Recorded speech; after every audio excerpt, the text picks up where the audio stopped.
Hi!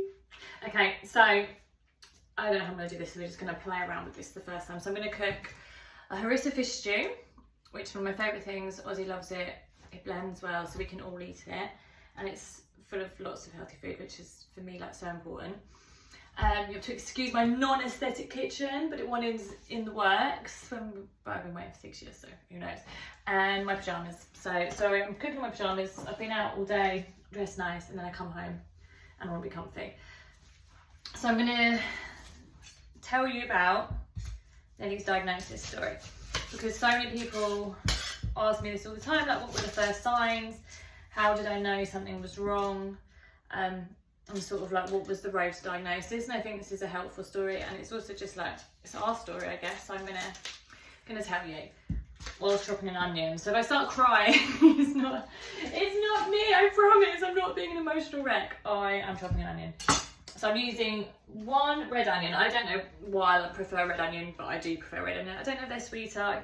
All I know is food. I do it like I do everything, like pretty impulsively and instinctively. So one red onion. So I'm gonna chop that as I'm telling you. So Nellie was born 3 months before lockdown. So, and she was obviously my first. So I didn't really notice much wrong with her because we weren't at baby groups. I couldn't see any, I had never had a child before, so I couldn't really see anything.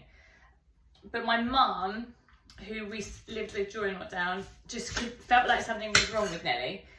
Her muscles, so she thought there was something wrong with her muscles. She used to try and get us to put her arms up. My mum felt like she didn't put her arms up properly. So then once she'd sort of noticed that, mainly, in all honesty, to shut her up. No offence, Mum, but because she was, but you know, I wish I'd listened to her more now, because she was absolutely right. I took her to my GP, and my GP actually was like, I think something's wrong too. But in every way, she was developing normally. So this was at like 10 months, we finally started getting an appointment, but her speech was great. Her like fine motor skills were great.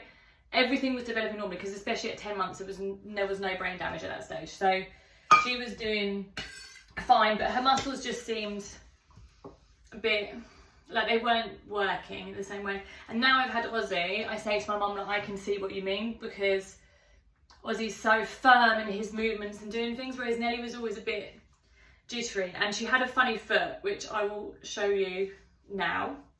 There's a funny foot. And that foot, where it always stuck out, apparently, like, whenever you speak to any MLD mums, we all sort of say the same thing. They had this, like, funny foot. So we all say the same thing. They had this funny foot. And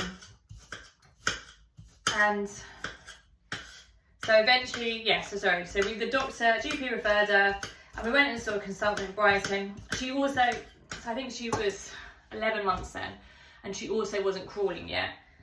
So when we saw the consultant, because she looked normal, and I know that's normal, I hate that expression, but with genetic diseases quite often there's like giveaway signs in their appearance, but Nellie, and with MLD that isn't the case, and even our consultants, when we finally got diagnosis, said that often throws people. So yeah, so she didn't, and he was like, she's absolutely fine, she's normal, like developing normally, I wouldn't worry. And the week after that she started crawling. But at 18 months, even though her speech was really good, again, like her understanding, like she had such an emotional understanding, she was such like a beautiful, caring child, everything else was developing normally, like her gross motor skills were not developing normally. And we had to, at 18 months, we finally got to get referred to someone to say she's not walking, so they can do a referral. Also at 18 months, her eye looked in.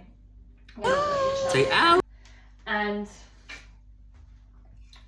we got to see an orthodontologist, and the orthodontologist at the hospital were the ones who said there can be a correlation between not walking and like eyesight. So that sort of spurns me then to start pushing. Bear in mind, this is still pretty much COVID. Like, we're still in hospital lockdowns, people are still wearing masks on and off because she's 18 months. You think it was like the first like 2.5 years we were still wearing masks, and in the hospital it's still only one person at an appointment. So it was really hard to get people to listen to you, and I kept ringing the GP surgery. Our GP was amazing, but he'd tried to refer her and no one was listening. Okay, so glug, a good bit of olive oil. I like to put it, is this the saucepan? Yeah, saucepan. So I mean, my cooking is very much just me. So I'm only putting my onion in here rather than with the oil hot, which I would obviously then heat up the oil because I can't be bothered to move the camera in all honesty. So we started the journey of getting her seen. And so 18 months, they referred her to a physio.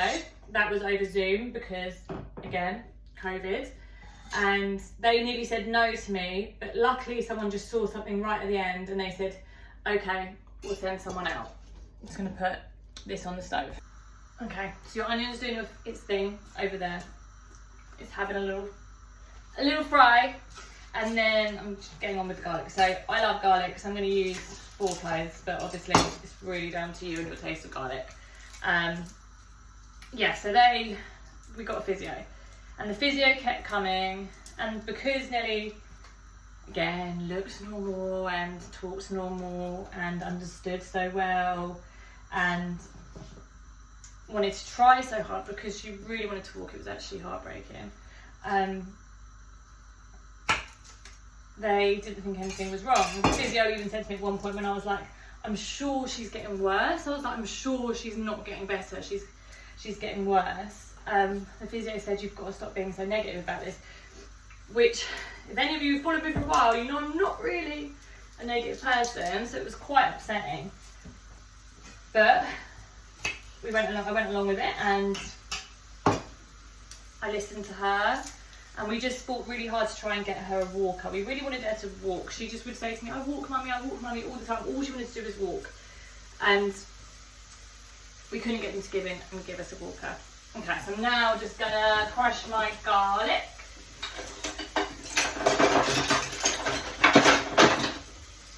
I'm gonna crush my garlic in with the oil. Come with me, come over here.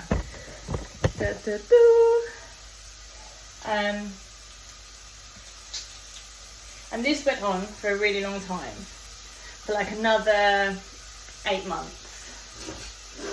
And eventually, she kept getting ill. Things were just getting worse. Like at 2, she was sort of like forgetting things. So she'd known all of her colours, and then she'd sort of like didn't know all of her colours, and she was getting more and more frustrated. She was asking me to carry her more. Well, she would say, I carry you, mummy, I carry you. Which was her, her saying, you carry me. She said, I carry you, mummy. And it didn't feel like things were getting better. But we got her, so then I rang the GP and I said, no, that's not what happened. So this is frying. And I like to just add some boiled water to it.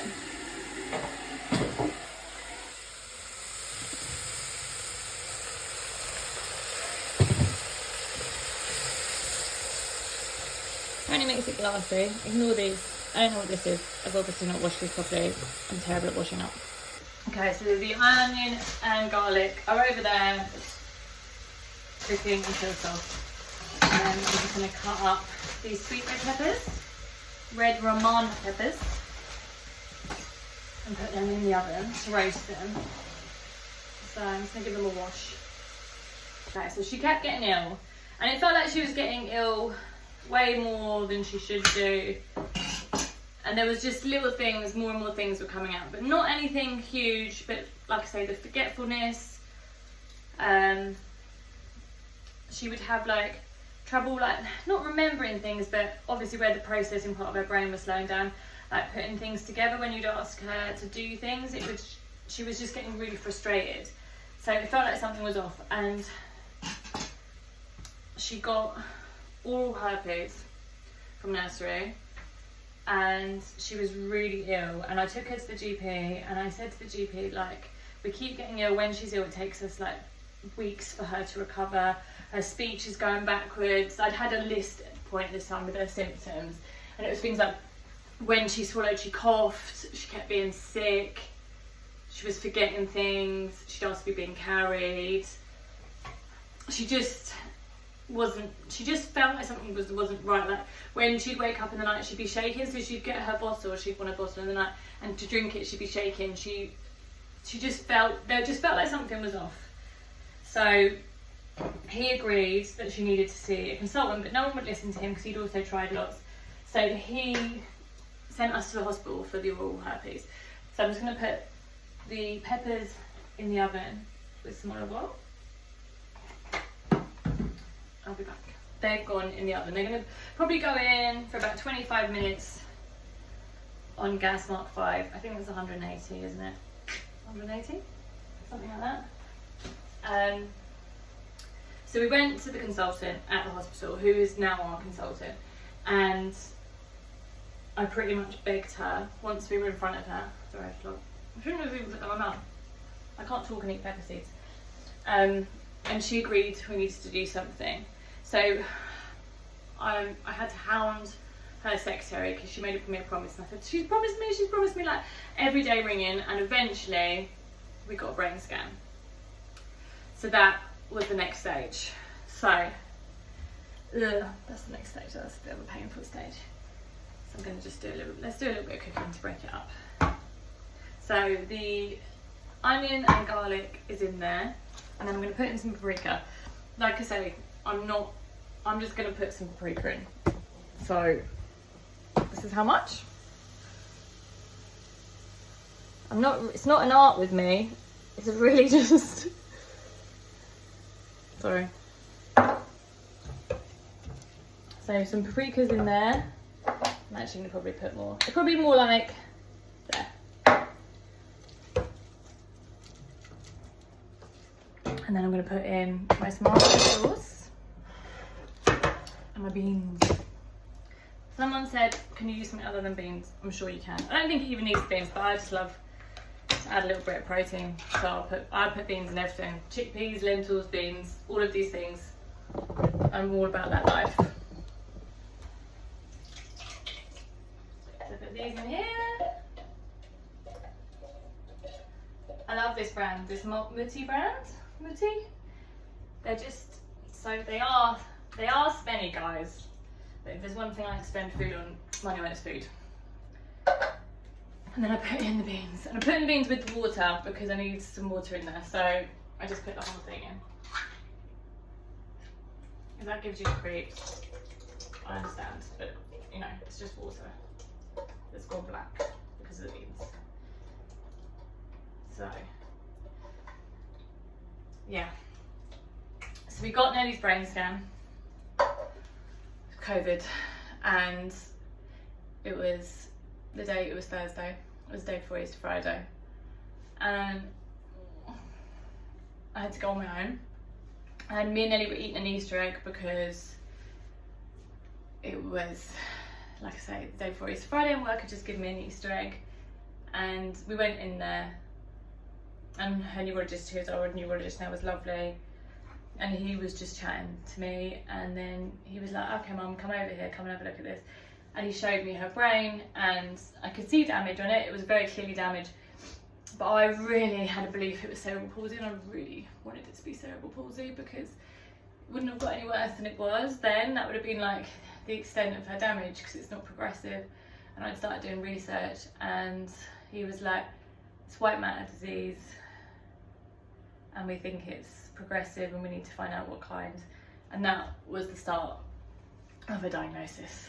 I'm not going to do the rest because I don't know if I'm emotionally ready for that, and I don't know if I can talk about that right now, so I think I'll keep that. But that was how we got her diagnosis. It was really quick. So we literally got the brain scan on the Tuesday, and then her neurologist just happened to be in Eastbourne. He works at the Evelina on the Thursday, and obviously he could see the results immediately, so we thought we'd be waiting months.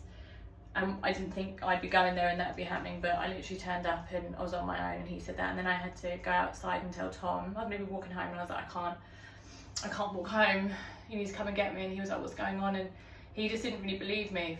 He didn't really believe it until he'd also, a month later, so that was the 14th of April, and on the 12th of May we went back up to London and they confirmed it was MLD.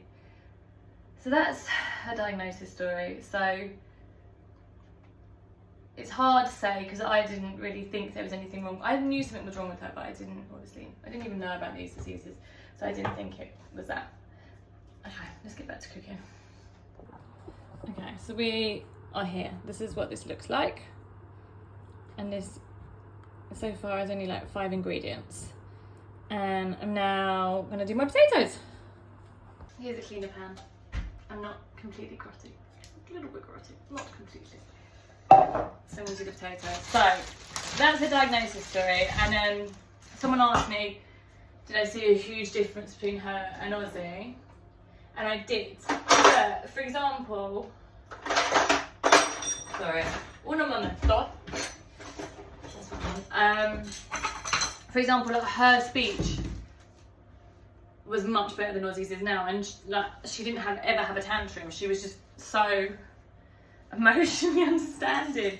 She was just so chilled out, and so I hadn't, up until this point, obviously Ozzy's 18 months now, which is when she developed her squint and she wasn't walking, which is when they started to question it, but genuinely, no, I wouldn't have seen any different up until this stage. Just had the strength, she just didn't have the muscle strength, but obviously if you're not using your muscles as much, you wouldn't have them, but you know, like she would crawl everywhere. She would make me take my shoes off to crawl, so she could crawl, so sorry, she made me take my shoes off so she could crawl when she put her hands in my shoes. So eventually I used to just take 2 pairs of shoes out.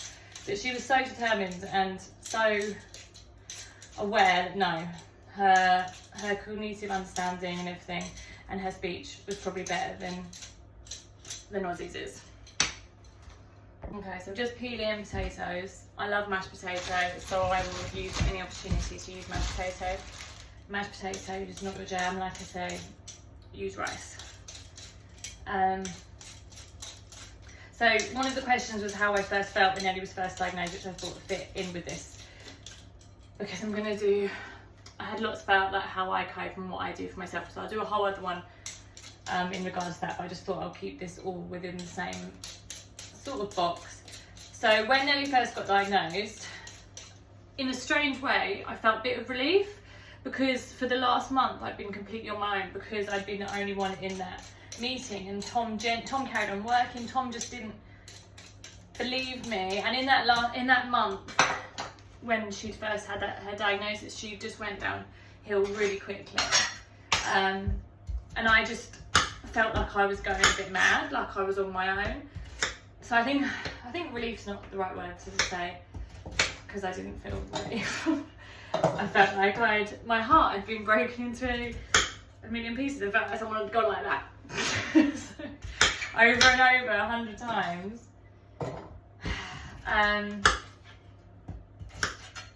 But I felt like I wasn't on my own. I felt like I was in a really different, basically is what I'm trying to say, is I was in a different place. Like from April to May, I must have lost like 1.5 stone, and I just felt like knew it was bad, and I was Googling everything, and I was going insane, like not knowing sometimes. It's not worse, but you don't know what you're dealing with. So we didn't know what it was, but I'd been Googling, and I actually went there, and when they told us in the May it was MLD, I actually, when she said like what it is, I said, I know what it is, it's MLD, isn't it? Because I'd found it, and it just matched everything so well. See why I can't talk about it, even talk about it's making me like out of breath, because it's making me panic. So I'm not going to talk about that, but I didn't feel relief, but I felt like I wasn't on my own anymore, which I felt like, because Tom just couldn't understand it, because he hadn't been there, he hadn't been at the meeting. So yeah, I felt that, and then in all honesty, I was in shock. We were in shock probably for like 6 months, and all I did was like, well, the next day, so she got diagnosed. Sorry, peelings on the floor. She got diagnosed, and then the next day we went to a farm, and we went out every day after that, and that's how I coped, by doing kind of what I often do, which is do. I'm a doer. I'm a doer. There's no getting around it. I would rather be doing than being stagnant, and I have to fill my time completely. And my new goal became give her the best life ever. So I'm just dropping peelings everywhere. And I just really focused on that, but I was in shock for a really long time. And I look back now at the photos like of me and of Tom, and they break my heart because we were gone. We were just heartbroken. Like I said, I probably lost like another half stone. I just remember like holding her every day and just crying. And she, at first, when she first started losing things, like Nellie's amazing. She's so remarkable, and she's never had to go on any kind of relaxant drugs. So a lot of kids with MLD are on like a sedative, like a Valium, Xanax, like that diazepam sort of thing, to keep them calm, because it's really, you know, especially when they're losing everything. It's horrific. Imagine if all of a sudden you can't, like the processing part of your brain's broken, so you can't tell your arm to lift up, you can't tell your mouth, you can't tell yourself to laugh, you can't swallow, you can't move, you can't talk. All of these things she was slowly losing, and she used to get so frustrated in the beginning, and so it was heartbreaking. It was actually agony. When I look back now, it was agony. Like I don't even know how we survived it, but we did. And that's kind of, that became the source of my strength, because we did survive it. I didn't think we would survive it. It was horrific, but we did. And you know, we now live a life of joy. So, and we do live a life of joy. It's hard and it's a choice, but back then I thought I'd never gonna smile again. I never thought I'd even be able to breathe without it hurting. Like that's why I think even visiting it, like my breathing's getting hard, because I didn't think I'd ever be able to do it again. But here we are. I'm in a kitchen cooking you Harissa fish stew. Not you, but my family. You're gonna enjoy it. Hi, me again. So this is doing its thing. The potatoes are gonna be boiled. I don't need to tell you it's meant mashed potato. And then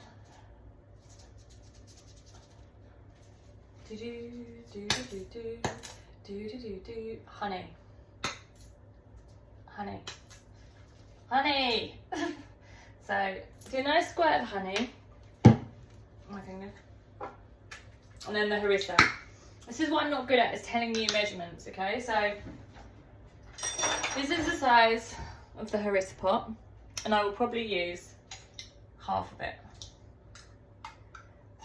So it's a 95 gram little pot. It's probably like 45 grams I'll use. So that goes in there. But what I'll do is I just get a bit trigger happy and I just start dolloping more in. So that's that. And that all just, I wish I knew technical terms. This is just, it's cooking. I don't know how else to describe it. So, I'm just gonna wash some Cavolo. How do you say this? Can someone tell me? Cavolo Nero, or I call it Cavallero Nero, but I don't think that's right. Right, so I've washed the green stuff that I can't say. I'm just gonna take out the stems. So I think something else, someone asked how we manage like our wishes against professional wishes, and I think this is a good thing to say within this video, because when we first got her diagnosis, me and Tom aren't very good with authority of any kind, and we very much just trusted our instinct. So when the medical professionals were telling us things like medicines and things, we just feel like, I don't think we're gonna do that, and we really stuck to our guns on things. I actually already fed Nellie for an extra year longer than most, or longer than we were told to, because I just felt that was best for her, and I think that really helped her.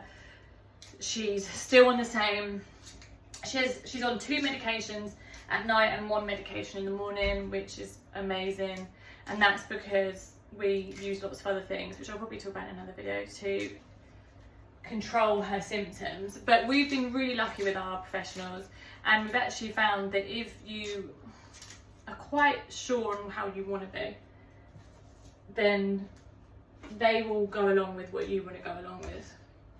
So they really have. Just telling this like this.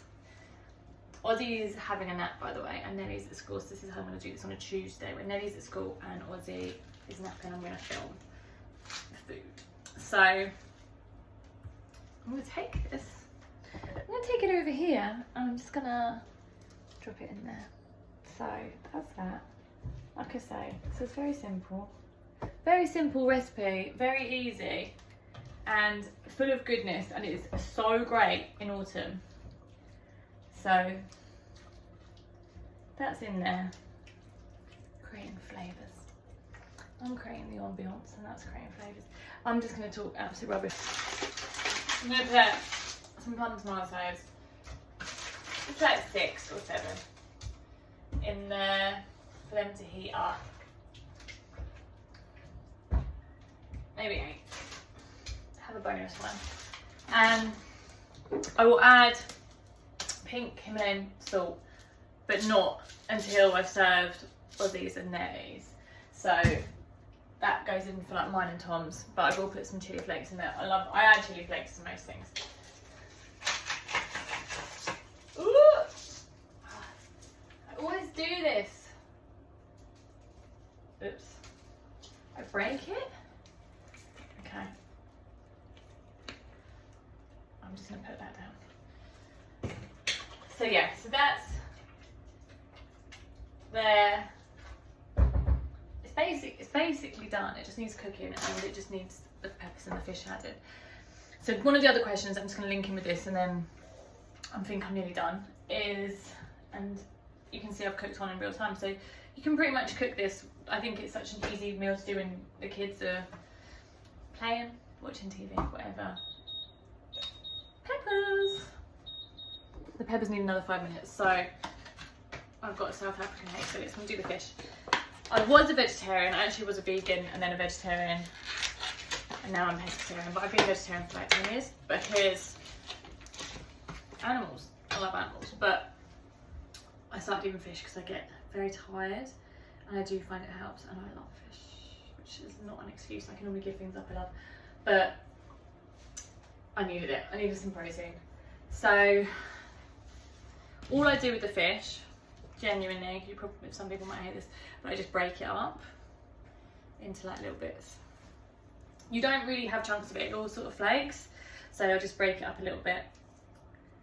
So someone asked, does Nellie have an understanding?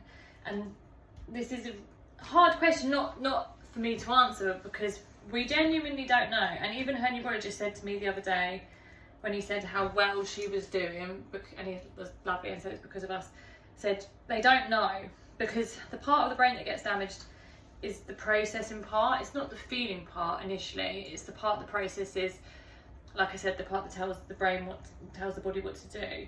So we don't know, but all I know with Nels is she knows people and places. So like, for example, one of my best friend's houses, we go there most Fridays. When we get to her house, as soon as she sees her front door, she starts laughing and gets emotional. If you play her some of her favourite songs, she gets emotional. If she hears certain voices, she gets emotional. And all we can take from that is she understands. But equally, sometimes I'm having a conversation with her, a conversation that I'm obviously holding up, and the way she looks at me is like she knows everything.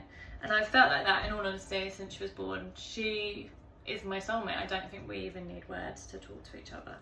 So her understanding is to a degree, but also she's got to tell her brain to show us she understands, which is probably the hardest part. So all I can do is do all of the things she loved before and hope she still loves them, and a lot of things she doesn't still enjoy, so we move it to different things, and that's everything really. That's all I can do.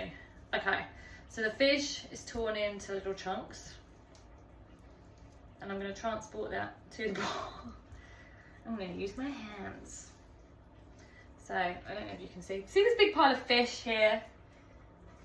Sorry if you don't eat fish. You probably aren't watching this if you don't eat fish.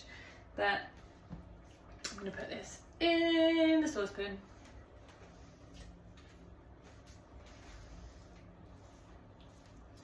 And then we are nearly done. I'm just gonna wash my hands. Hi again.